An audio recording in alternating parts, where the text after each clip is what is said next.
ನಮಸ್ಕಾರ, ನಾನು BR ನಾಯ್ಡು. ಮೋದಿ ಸರ್ಕಾರ 11 ವರ್ಷ ಪೂರೈಸಿದ ಸಂಭ್ರಮದಲ್ಲಿದೆ. ಹಾಗಾಗಿ ಯಾರಾದ್ರೂ ಈ 11 ವರ್ಷದಲ್ಲಿ ನಿಮ್ ಸಾಧನೆ ಏನು ಅಂತ ಕೇಳಿದ್ರೆ ಹೇಳ್ಕೊಳಕ್ ಏನಾದ್ರೂ ಇರ್ಬೇಕಲ್ವಾ? ಅದಕ್ಕಾಗಿ ಒಂದು ಆಕರ್ಷಕ ಅಂಕಿ ಅಂಶವನ್ನ ಸಿದ್ಧಪಡಿಸಿದ್ದಾರೆ. ಅದನ್ನ ವಿಶ್ವ ಬ್ಯಾಂಕ್ ರಿಪೋರ್ಟ್ ಹೇಳಿದೆ ಅಂತ ಹೇಳ್ತಾ ಜನಗಳ ಕಣ್ಣಿಗೆ ಮಣ್ಣೆರಚೋ ಕೆಲಸ ಶುರು ಮಾಡ್ಕೊಂಡವ್ರೆ. ಏನದು ಅಂತ ಅನ್ಕೊಂಡ್ರ? ಅದೇನಂದ್ರೆ 2011-12ರಲ್ಲಿ 21% ಇದ್ದ ಬಡತನವನ್ನ ಈಗ ಮೋದಿ ಸರ್ಕಾರ 5% ಇಳಿಸಿದೆಯಂತೆ. ಹಾಗಿದ್ರೆ ಇದರ ಅಸಲಿಯತ್ ಏನು? ನಿಜವಾಗ್ಲೂ ಭಾರತದಲ್ಲಿ ಬಡತನ ಪ್ರಮಾಣ ಕಡಿಮೆ ಆಗಿದೆಯಾ? ಭಾರತದಲ್ಲಿರೋ ಬಡವರು ಮೋದಿ ಸರ್ಕಾರ ಕಾಣ್ತಿಲ್ವಾ? ಅಷ್ಟೊಂದು ಪ್ರಚಂಡ ರೀತಿಯಲ್ಲಿ ಮೋದಿ ಸರ್ಕಾರ ಕೆಲಸ ಮಾಡಿದ್ಯಾ? ಬನ್ನಿ ನೋಡ್ಕೊಂಡ್ ಬರೋಣ. ಬಿಜೆಪಿಯವರು ತಮ್ಮ ಸೋಷಿಯಲ್ ಮೀಡಿಯಾಗಳಲ್ಲಿ ಭಾರತದ ಬಡತನ ಪ್ರಮಾಣ 5% ಇಳಿದಿದೆ ಅಂತ ವಿಶ್ವ ಬ್ಯಾಂಕ್ ಹೇಳಿದೆ. ಮೋದಿ ಅವರದ್ದು ಸುವರ್ಣ ಯುಗ, ಮೋದಿ ಅವರು ಇಂದ್ರ ಚಂದ್ರ ಅಂತ ಬೊಗಳೆ ಬಿಡೋಕ್ ಶುರು ಮಾಡವರು. ಆದ್ರೆ ಇದರಲ್ಲಿರೋ ಸತ್ಯಾಂಶ ಎಷ್ಟು ಅನ್ನೋದು ಸಾಕಷ್ಟು ಜನಕ್ಕೆ ಗೊತ್ತಿಲ್ಲ. ಇಲ್ಲೊಂದು ಪ್ರಶ್ನೆ, ವಿಶ್ವ ಬ್ಯಾಂಕ್ ಆಗ್ಲಿ IMF ಆಗ್ಲಿ ಭಾರತದಲ್ಲಿ ಸ್ವತಂತ್ರ ಅಧ್ಯಯನ ನಡೆಸಲ್ಲ.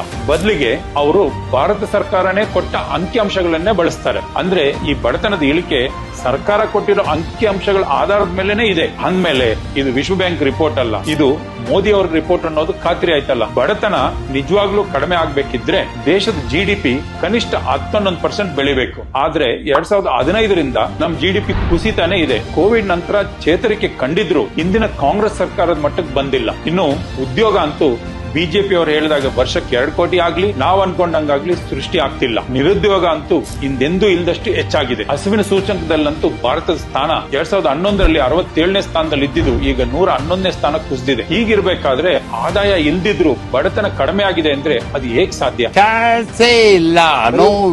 2011-12ರ ಮನಮೋಹನ್ ಸಿಂಗ್ ಅವರ ಕಾಲದಲ್ಲಿ ಭಾರತದ GDP ಬೆಳವಣಿಗೆ ದರ 8% ಇತ್ತು. ಆಗ್ಲೇ ಬಡವರ ಸಂಖ್ಯೆ 21% ಇತ್ತು ಅಂದ್ರೆ ಮೋದಿ ಅವರ ಅಮೃತ ಕಾಲದಲ್ಲಿ GDP ಬೆಳವಣಿಗೆ ದರ ಮೋದಿ ಅವರ ಅವೈಜ್ಞಾನಿಕ ಡಿಮಾನಿಟೈಸೇಷನ್ ತರದ ನಿರ್ಧಾರಗಳಿಂದ GDP 4% ಕುಸಿದಿತ್ತು. ಇತ್ತೀಚೆಗೆ 5-6% ಬಂದಿದೆ. ಹೀಗಿರುವಾಗ ಭಾರತದಲ್ಲಿ ಬಡತನದ ಪ್ರಮಾಣ 5% ಇಳಿದಿದೆ ಅನ್ನೋದು ನಂಬೋದಕ್ಕೆ ಸಾಧ್ಯ ಆದಂತ ವಿಷಯನ?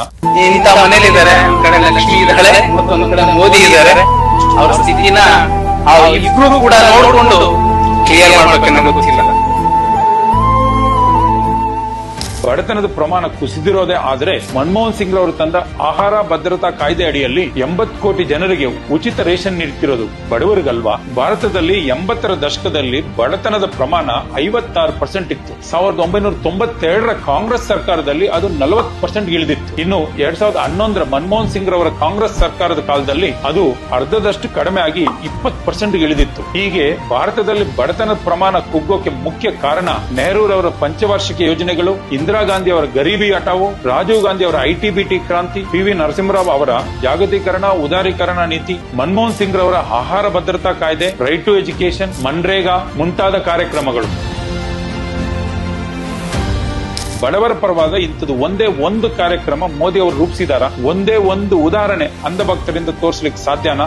ಬಡತನ ಅಂದ್ರೆ ಕೇವಲ ಆದಾಯದ ಕೊರತೆ ಅಲ್ಲ, ಸಂಪನ್ಮೂಲ ಮತ್ತು ಅವಕಾಶಗಳು ಕೂಡ ಇಲ್ಲದೆ ಇರೋದು. ಭಾರತದಲ್ಲಿ ಕೇವಲ 5% ಜನರ ಹತ್ರ ಈ ದೇಶದ 60% ಸಂಪತ್ತು ಕ್ರೋಢೀಕರಣ ಆಗಿದೆ. ಹಾಗೆಯೇ 65% ಜನರ ಹತ್ರ ಈ ದೇಶದ ಕೇವಲ 5% ಸಂಪತ್ತಿದೆ ಅಂದ್ರೆ ನೀವೇ ಊಹಿಸಿಕೊಳ್ಳಿ ಆರ್ಥಿಕ ಅಸಮಾನತೆ ಎಷ್ಟಿದೆ ಅಂತ.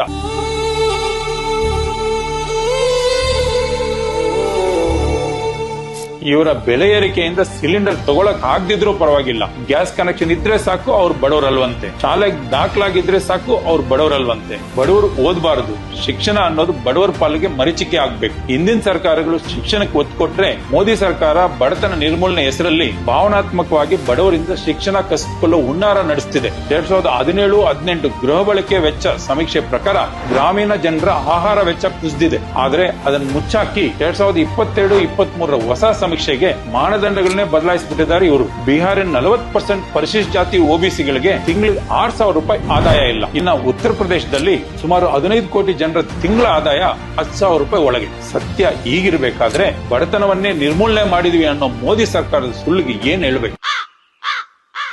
ಸುಳ್ಳನ್ನೇ ತಮ್ಮ ಮನದೇವರಾಗಿಸಿಕೊಂಡಿರೋ, ಸುಳ್ಳಲ್ಲೇ ಮುಳುಗೆದ್ದು ಸುಳ್ಳಿನ ಕೋಟೆಯನ್ನೇ ಕಟ್ಟಿ ಜನರನ್ನ ಯಾಮಾರಿಸ್ತಿರೋ ಮೋದಿ ಸರ್ಕಾರದ ಬಗ್ಗೆ ಈ ವಿಡಿಯೋ ನೋಡ್ತಿರೋ ನೀವು ನಿಮ್ ಸುತ್ತಮುತ್ತ ಬಡವರನ್ನು ನೋಡಿಲ್ವಾ? ಹಾಗೇನಾದ್ರೂ ನೋಡಿದ್ರೆ ಮೋದಿ ಅವರೇ, ಬಡತನದ ಪ್ರಮಾಣನೂ ಇಳಿದಿಲ್ಲ, ನೀವ್ ಹೇಳಿದ 15 ಲಕ್ಷ ದುಡ್ಡು ಬಂದಿಲ್ಲ, ನೀವು ಕೊಟ್ಟಿರೋದೆಲ್ಲ ಸುಳ್ಳು ಅಂಕಿಅಂಶ ಅಂತ ನಿಮ್ಮ ಸಾಮಾಜಿಕ ಜಾಲತಾಣಗಳ ಮುಖಾಂತರ ಪೋಸ್ಟ್ ಮಾಡಿ ಈ ವಿಷಯ ಮೋದಿ ಅವರಿಗೆ ಮುಟ್ಟುವ ಹಾಗೆ ಮಾಡಿ.